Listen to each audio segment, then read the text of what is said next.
Hello Starcraft enthusiasts, and welcome back to Day 4 of this tournament, SC2casts.com's first invitational, sponsored and brought to you once again by SC2casts.com, your source of info on all the most recent casts, commentators, events, and pro games.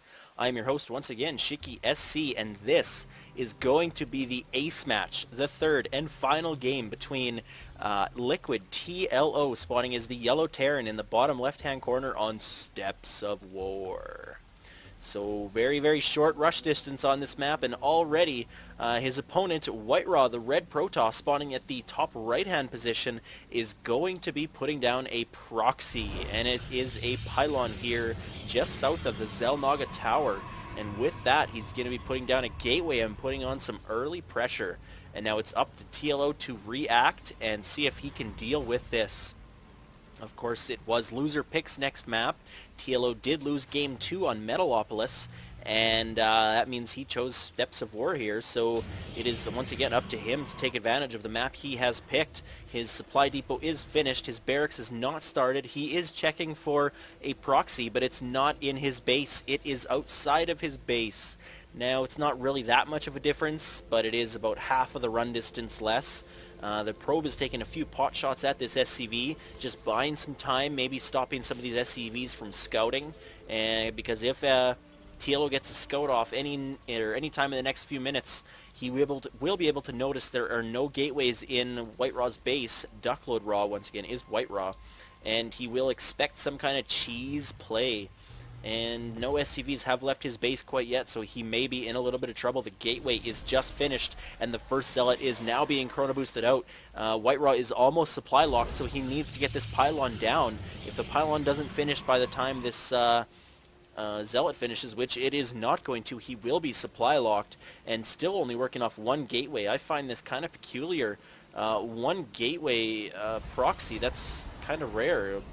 Watch next he'll put a cybernetics core down and make it even weirder. But he does put a gas down, so I really don't know what WhiteRa's thinking right now, but he does have a zealot now inside of TLO's base. TLO is constructing a bunker here at the back of his mineral line. Very, very intelligent play by him, but it is not going to be in range of this gas geyser. So the refinery SCVs that were in there, in the refinery, are going to get taken out. There is one Marine here taking some pot shots off at this zealot, while the SCVs provide a little bit of a meat shield here for the Marines. And it looks like looks to be like TLO is in a decent position now. He has held off a little bit of the rush. There are a couple zealots here still in the base, one thwacking away, one retreating to just regenerate his shields. There are two Marines here to defend against these zealots, and this probe trying to be a pesky little probe. And a little bit of repetition there for you. Zealots regaining some of their shields. The Marines need to do a little bit more of a hit and move attack to continually deplete those shields. And it looks like TLO is going to be retreating with his barracks to put on that tech lab, more than likely to get a few stalkers out. Or sorry, not stalkers. Wow, I'm thinking wrong. Need to get a few marauders out, and likely with that concussive shells to help kite these zealots and anything else that he may push out. These SCVs coming forward to be a little bit of a meat shield for the Marines, trying to take out the Zealots, but the Zealots have so much life and shields that it's not going to be very effective. The SCVs are very, very hurt right now. They're in the red. If they could bleed, they would be. I think they're kind of mechanical. Yeah, they are mechanical and biological. How does that work? So they are half and half. So they ooze half blood and half oil. Take it from me, that is what it is. Anyway, Stalker now coming in for WhiteRa. This is going to be a little bit different of a pressure here for WhiteRa, or for TLO. He's going to need to deal with this in a different way.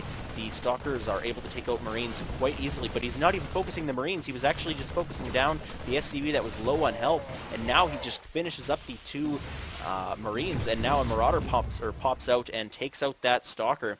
But another Stalker reinforcing, and he is going to have the upper end. He is going to end this battle with about 10 life, I betcha. Am I close? 4. Oh, SCV trying to come in and clean this up, but that Stalker is going to be able to retreat, almost getting a quick shot off that SCV, trying to be the hero of the team. But TLO is in bad shape. He lost a ton of workers there. He's now down 22 to 12. Even with his mules, that is not going to be good enough. He's going to need to reproduce a lot of those SCVs and get his economy back up and running if he wants to win this. The Marauders need to focus down the slow or the weak Stalkers. course, if you do slow one, you might as well focus it down and kill it. And it looks like this Zealot is going to get out, and he's focusing down the pylon, but the Zealot is out now, being slowed as well. Marauders can easily kite those Zealots, though, with that concussive shell. And now 3 Marauders against 2 Zealots and 1 Stalker. The Stalker dies, and the Zealots are already almost dead as well. These Marauders are just a clear winner against these Zealots. They just need to keep targeting, just kind of back and forth, targeting the Zealots to keep them all slowed. If he could put 2 in one control group and 2 in another, but that's just too much micromanagement at this point. Wow, WhiteRa snuck a pylon up here at the base of almost the choke point of his natural expansion. And, ooh, another Stalker comes out, and there are 2 Zealots, but it looks like he's just going to retreat with these units. He's not going to engage. He knows that these 5 Marauders would easily take out these units. They're on hold position, and they are going to die. WhiteRa takes them off hold position, but it's not going to be in time. WhiteRa is focusing down the weak Marauders. He may get a kill. He does get a kill. Is he going to get a second kill? No, he doesn't. The Zealot is trying to get one final swipe off on this Marauder. TLO needs to micromanage it back a little bit and keep it alive.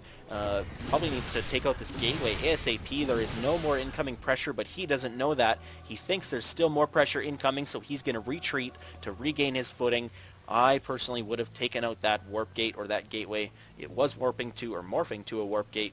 If you leave that up too long, he may recreate a pylon and get to use that again. Take that 150 minerals away from him ASAP, especially now that you've got so many Marauders. You've got 7. 2 of them are in the red, but still, he's... Oh, no. TLO has supply locked himself. So he's getting Stimpak and trying to get out a Marine here, but and ooh, also building a Ghost Academy, so very nice job by him, knowing that he needs to come back and get a caster unit to turn the tide of this battle. The EMP would be a very, very big game turner for him. He is almost caught back up in Harvesters, but if we look at the army tab, WhiteRa's army is just so much more effective with gas. Because of these sentries, that is a phenomenal amount of gas utilized in his composition. If he can have these Zealots absorbing the damage and put up a Guardian Shield, he'll be able to take out these Marauders so easily. TLO realizing this, he is going to retreat. Like I said, once again, come take this out, kill it. It doesn't need to be there. It's just one unit or one building that Duckload Ra should not have on the field. But at this point, the game is slowing down a little bit. You see a little more macro play. The Ghost Academy is up. He is trying to put out another Ghost, but he is supply locked once again. So TLO clearly a little bit thrown off on his game. He's been supply locked 2 or 3 times now. Because of that, he put out 2 supply depots so he could continually produce units, and he's now switched up to 2 Ghosts in production. And if those Ghosts can get out and get their EMPs ready, he may be able to come back in this game. Looking back at the income tab, he's still behind on Harvesters, and he probably always will be for the next foreseeable future. WhiteRa putting up his Nexus, it's about 1/3 of the way done. At the same time, TLO is putting up his command center, about 1/4 of the way done.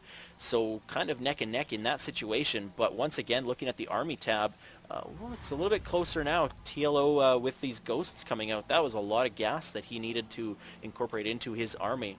And of course, you need to balance your minerals and your gas very well into your army, because gas units tend to be a little more tide turner-ish than just mineral units like Zealots or Marines. WhiteRa does have an observer out on the field. That means he's got a robotics facility, and that means that he's getting immortals. That is already his 2nd immortal, so taking my eyes off that production tab, I missed that. And I don't know what the little... Yeah. Oh, that observer actually must have got scanned and killed, as it is no longer in the field and is no longer in the unit composition tab. So ground level 1 upgrade is finished for the Terran army, but the Ghosts do have enough energy for EMP. One nice EMP getting down, but not hitting the Immortals. He needs to hit those Immortals and those Sentries, because if he doesn't hit those Sentries, and he doesn't, WhiteRa, very, very great play by splitting up his Sentries, allowing him to continually force field this ramp, and because of that, TLO cannot push out. If he pushes out, he may only get half of his units out, and then another force field to come in. He needed those EMPs to hit those Immortals and those Sentries, and a little bit of a desperation play, all of the SCVs coming out, and a force field comes down and forces TLO to GG. So Liquid TLO with a great first game takes the first one. Very impressive Hellion play. That was great harassment. The second game, WhiteRa took it with a little bit more macro play and some obvious. He loves those Void Rays, but that was a large composition of his force for the most of the matchup. And game 3, WhiteRa is able to take it with some very nice early harassment, and TLO just could not get back on the right foot. He was backpedaling the whole game. But anyways, that is all for today, and we will have Group B of Day 4 coming for you tomorrow. I can't say who it is, but I hope it's a good matchup. See you guys tomorrow.